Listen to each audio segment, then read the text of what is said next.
It was better than I expected. Sometimes there are unstressed syllables after the nucleus. They constitute the tail. So in this instance, it was better than I expected, you know. Did you know? Did you know? There's the tail. And the tail in this case, you can hear is low and level.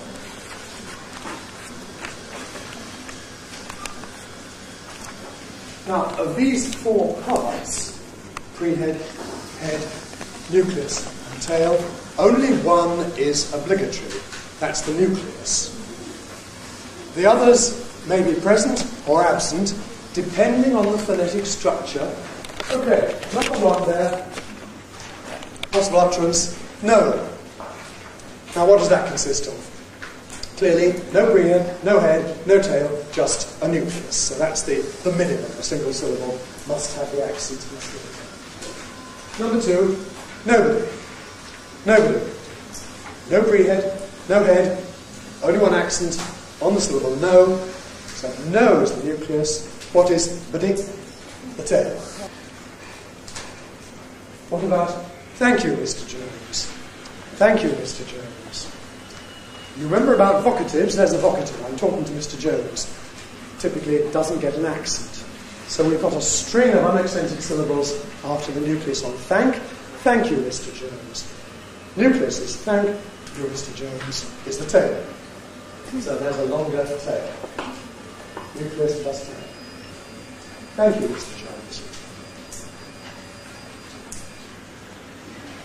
Now we've got a little conversational interchange. Three. First person says, thank you very much. Other person answers, not at all, thank you very much. Let's look at those. The first one, thank you very much.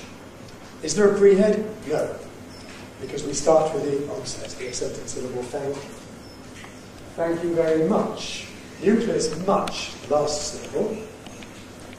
So there's no prehead, there's no tail.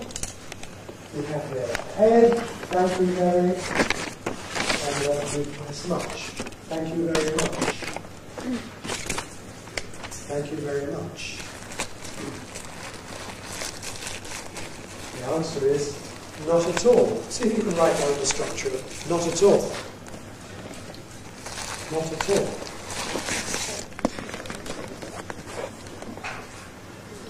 Not at all, same as before, it's the head and the nucleus, so that refers to that. Not at all. No unstressed, no unaccented syllables at the beginning, no unaccented at the end, so head plus nucleus. But he continues, thank you very much. You understand, by the way, why we do this, so as not to repeat the nucleus on the same words much. We switch it and put it on the pronoun. It isn't that you thank me, it's that I thank you. So we say, not at all, thank you very much. Two accents, thank you. First one's the head, second one's the nucleus. So that's what head, nucleus, tail. Thank you very much.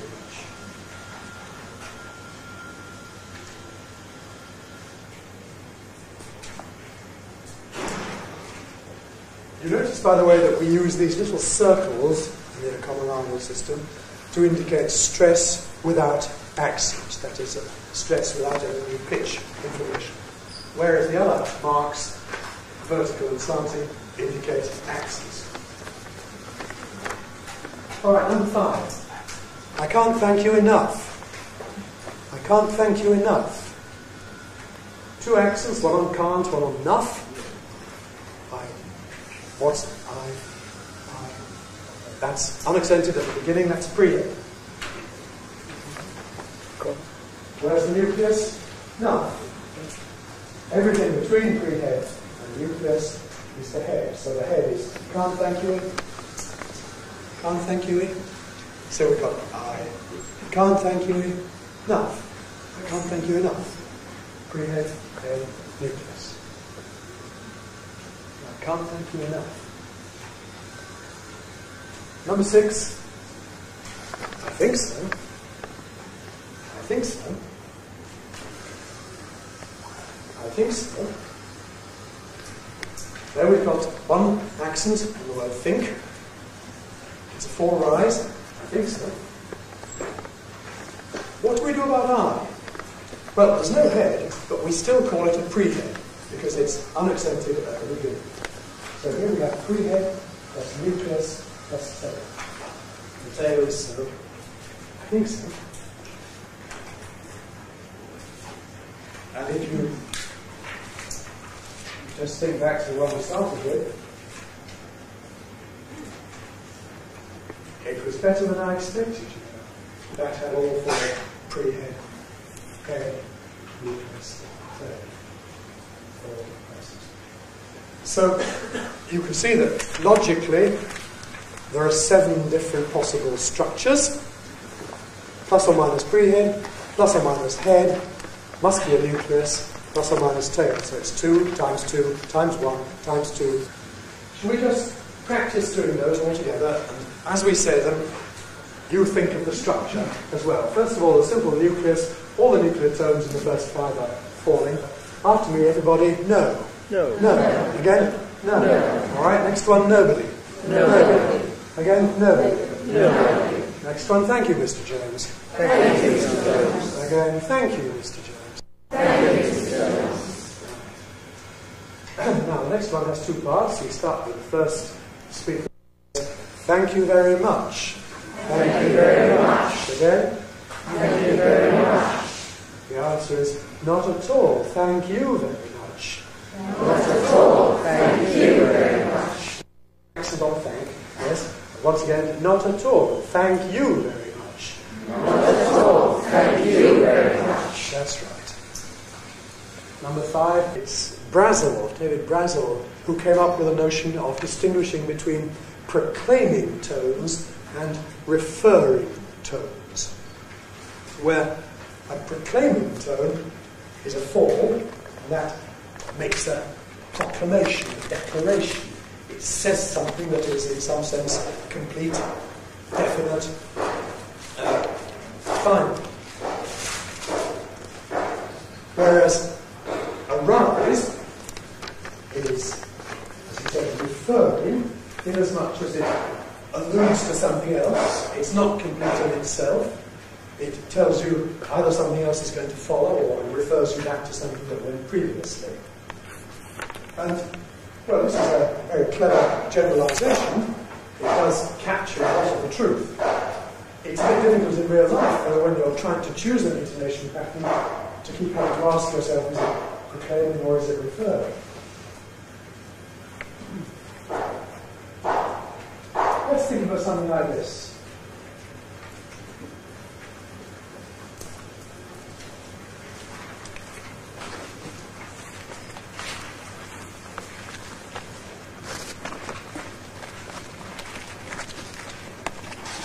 When I got home, I had my dinner.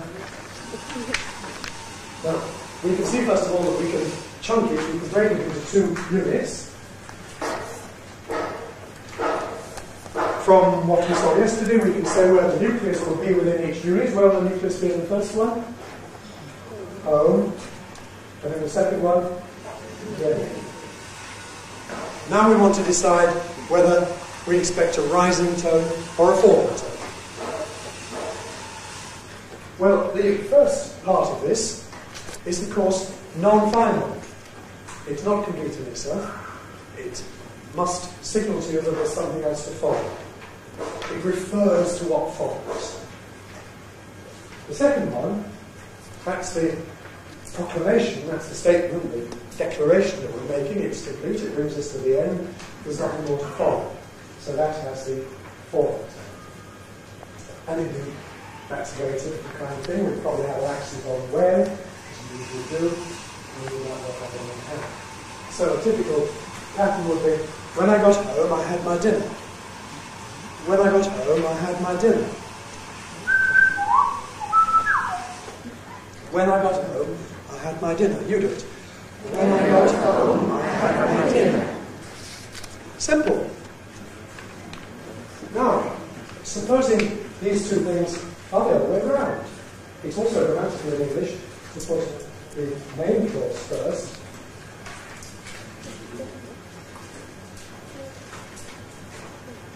And the subordinate adverbial clause afterwards.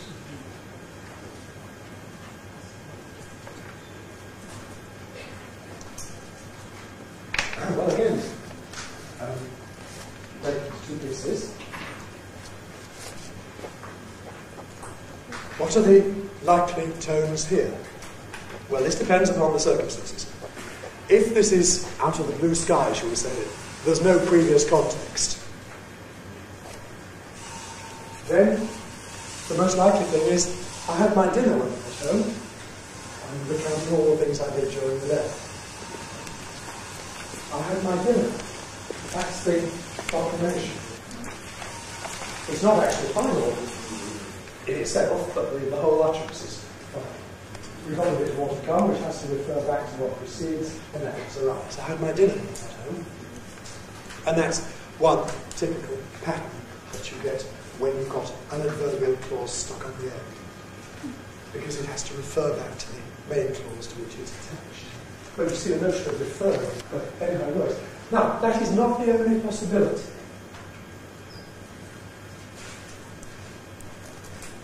Supposing we're discussing meal times, did you manage to get a bite to eat any time yesterday? Yeah, I had my dinner when I got home. Now, what's happening there? I had my dinner when I got home. Now we're talking about meal times. The first clause is now referring, because we're referring to the subject of conversation. So I had my dinner. It's sort of non-final because we haven't got to the point about when he had his dinner.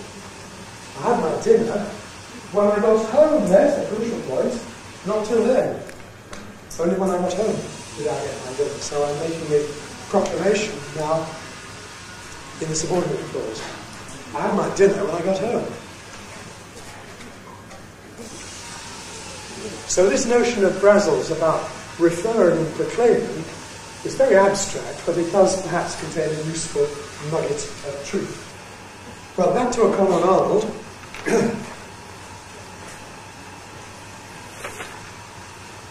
They recognise three different falls.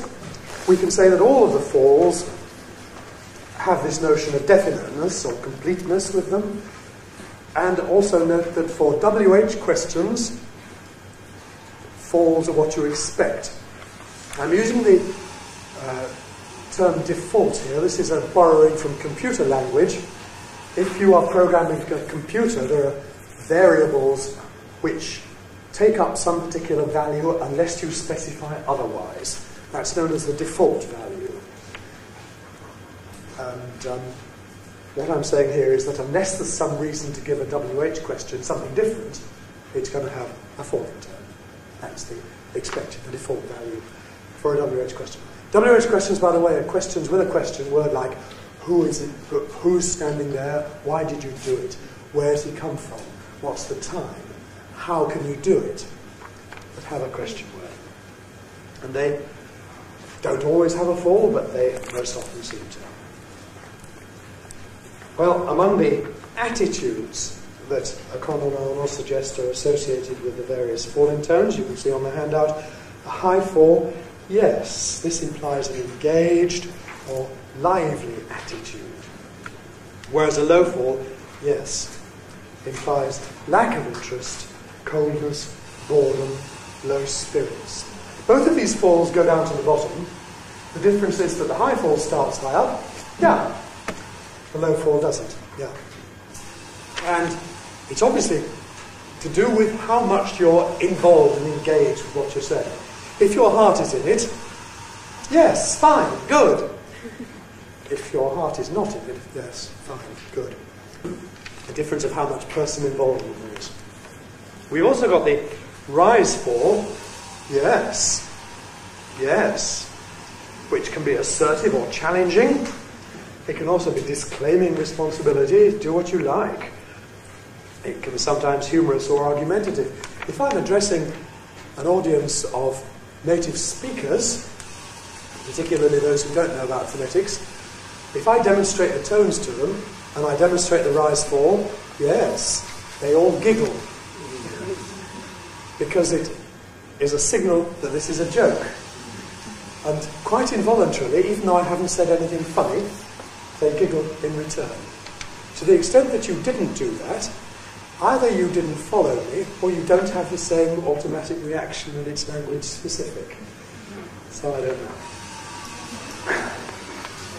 Alright, those are three different kinds of fall. Rises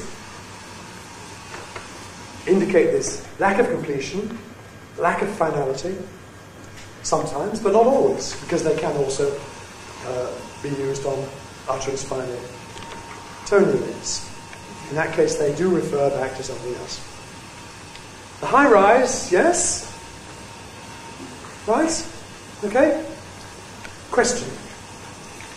This isn't necessarily only questioning. I mean, any English tone can be used with any kind of grammatical structure. You can have any tone on a statement, any tone on a question, any tone on a command. That's one of the things that makes life difficult. But the high rise is particularly associated with questions, and in particular, you will know if you're speakers of Spanish, that in Spanish you turn a statement into a question, mainly just by intonation.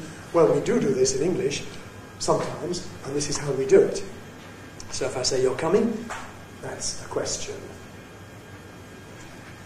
as against "You're coming," which is a statement. But particularly, we do this with what are known as echo questions and repetition questions. Now, an echo question is when you ask me a question and I echo it back to you, like this. You say, "What's that chap's name?" I say, "What's that chap's name?" "Oh, that's Peter." Okay, I return your question back to you. You say, "What's the time?" I say, "What's the time?" "It's 10 o'clock. So you give me an ordinary falling tone WH question. "How did you manage to get to work this morning?" I give it back with a rise. "How did I manage to get to work this morning?" "I came on the tube." And then answer it. So this is called an echo question. And it very typically has a high-rise tone. It keeps all the structure of the incoming question, but it switches the nuclear tone to a high rise.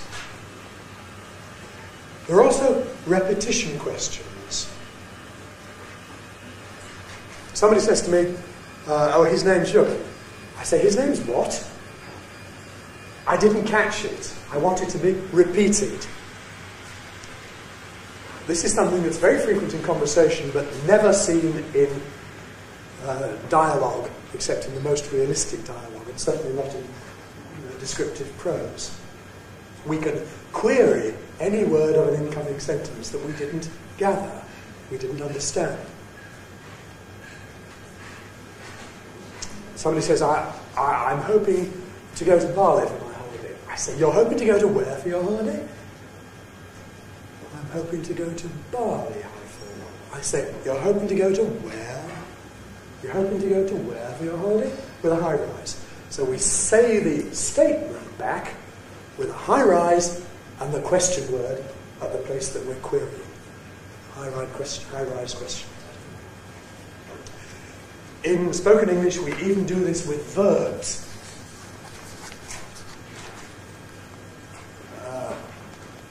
I'm going to reconstruct the data. You're going to what the data? High rise, you see, if you want to query that word. More formally, you're going to do what to the data? You do it with a supportive do. So those are repetition questions. Those two special kinds of questions have a high rise. A low rise, yes. This is the default for yes-no questions. Questions usually done in English by inversion. Are you ready? Have you been here before? You enjoying the course? Course, no rise. Again, you don't have to have that, you can have other tones, but this is the default. In statements, it's often soothing, reassuring, encouraging. Don't worry. Have another go. You just pick up the ball and run with it. That's non-final. It's using this rather than other non-final tones is soothing. Full rise, yes, yes. This is the one that is peculiarly English in that it doesn't seem to be found in many other languages with, at least with the meaning that it has in English. It's what we use when we're unsure about something. Somebody says to me, have you ever been to China? I might say, yes, but that means, well, yes, but I only stopped there at the airport. I haven't really visited China as such,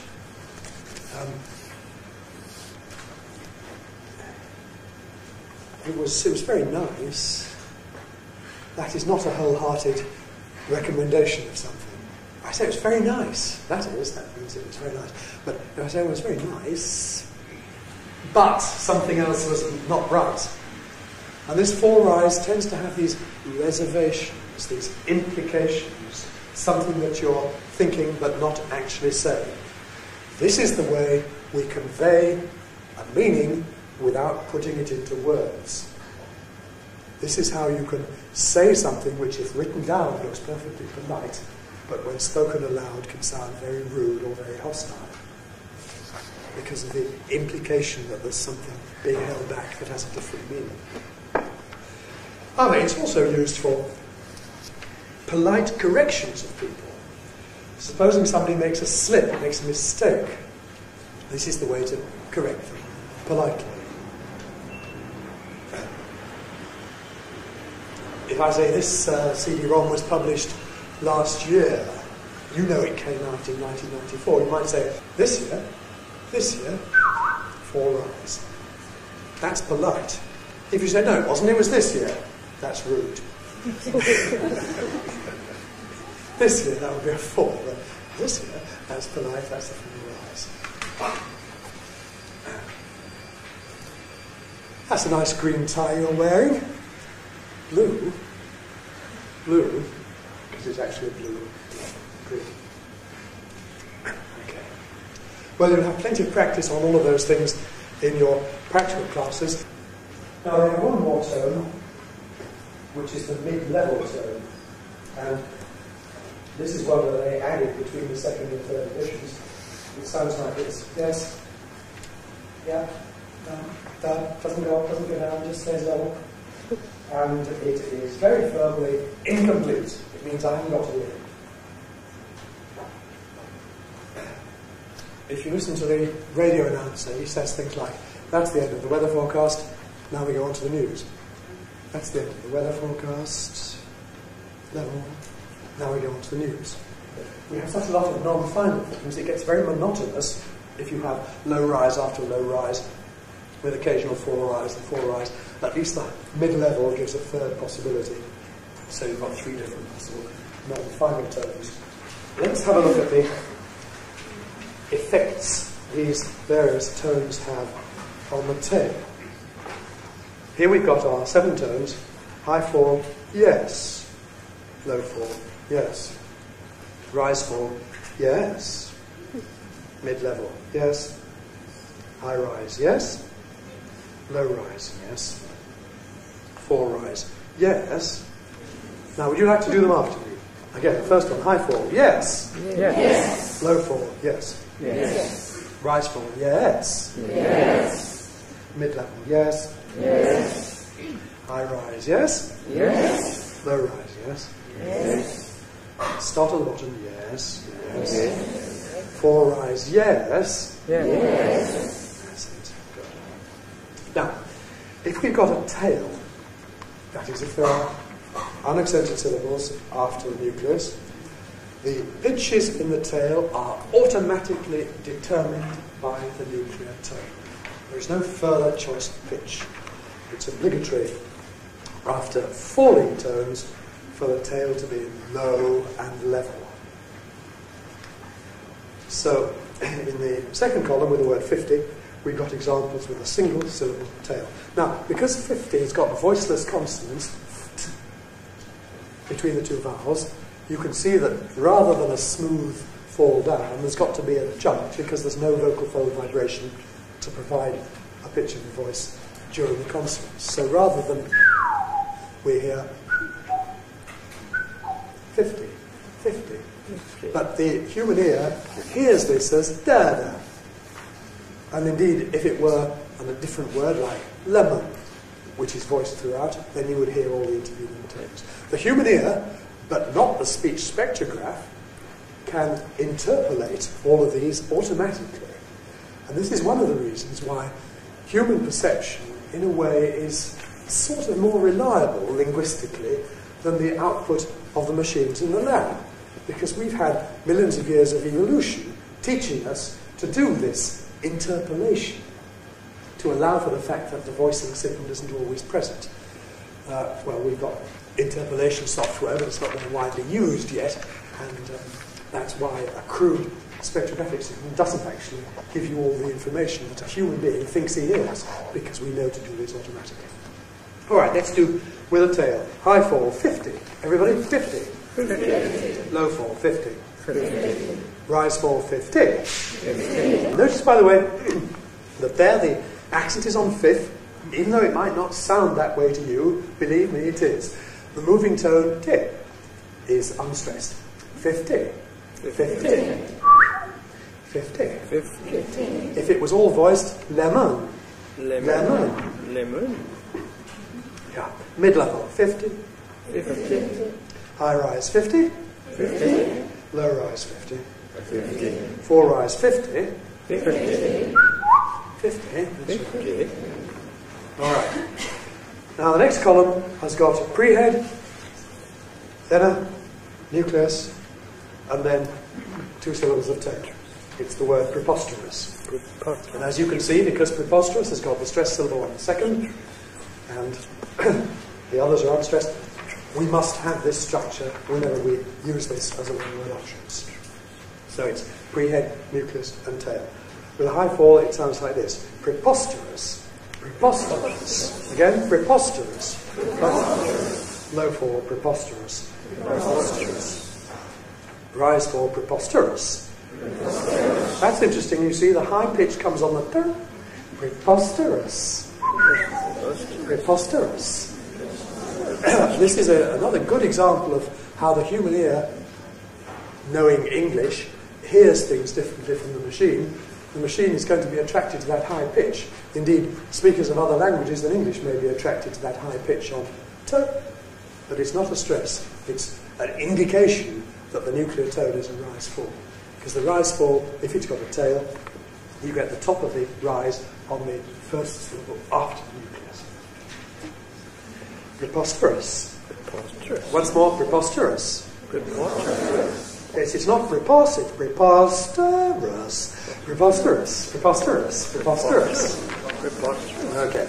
Then the mid-level, preposterous. Preposterous. Preposterous. Da-da-da-da. Doesn't go up, doesn't go down, stays level. Preposterous. Yeah. Preposterous. High rise, preposterous. Preposterous. Preposterous. Low rise, preposterous. Preposterous. Preposterous. Four rise, preposterous. Preposterous, that's right. Preposterous. All right, the last column, as you can see, has got a nucleus and then a long tail. A long tail which includes two stresses. Not accents, of course, you can't have accents in the tail, but two stresses. The general structure is, why do you want to do it? First of all, with a high fall, sounds like this. Why do you want to do it? Why do you want to do it? Notice the low-level tail. Must have a low-level tail after a fall. Why do you want to do it? Why do you want to do it? And it's important for you to practice going all the way down on the nucleus, so that by the time we get to the next syllable, the first of the tail, we're at the low pitch. We don't say things like, why do you want to do it? Where you gradually drift down with the tail. You fall abruptly when you fall. Number two, the low fall. Why do you want to do it?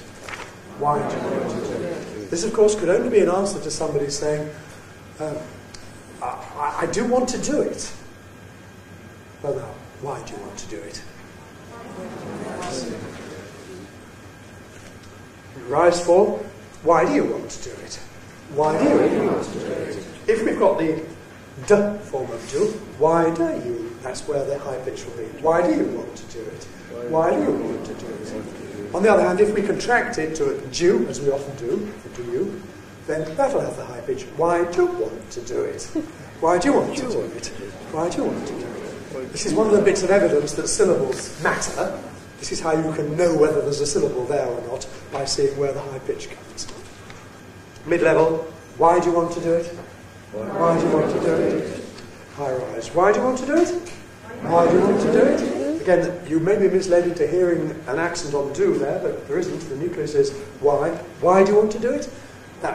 Why do you want to do it? Yes, that must be an answer to somebody saying, I really want to do it. Now, why do you want to do it? Or it could be if somebody says, well, the reason I want to do it is in order to fund my study. Why do you want to do it? I'm querying the reason I've been given. Low rise, why do you want to do it? Why do you want to do it? Why do you want to do it? And the fall rise, why do you want to do it? Why do you want to do it? Why do you want to do it? Okay, looking at all of those, you can see that the first three, the falls, all have low-level tails. We move quite quickly to the low pitch, and then we stay there. Not quite as quickly with the rise fall, but even there fairly quickly. The mid-level just stays mid-level. But in the case of the rising tones, it's a bit different. Instead of completing the rise on the nucleus, we always spread the rise out over the whole stretch of nucleus plus tail. So we start our rising movement, or our fall rising movement, on the nucleus, and we spread it out until we get to the end. In the case of the fall rise, we fall on the nucleus, and we rise either on the last syllable, or on the last stressed syllable if there's a stress in the tail.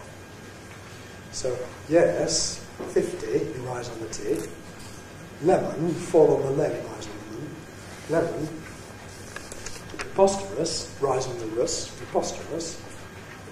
Why do you want to do it? Because do is stressed, we rise on the do. Why do you want to do it? So the general principle is that rises are spread out, falls happen abruptly. And that's a lack of symmetry between rises and falls in English. And with that, I've just reached the end of my time, so thank you very much. Thank you.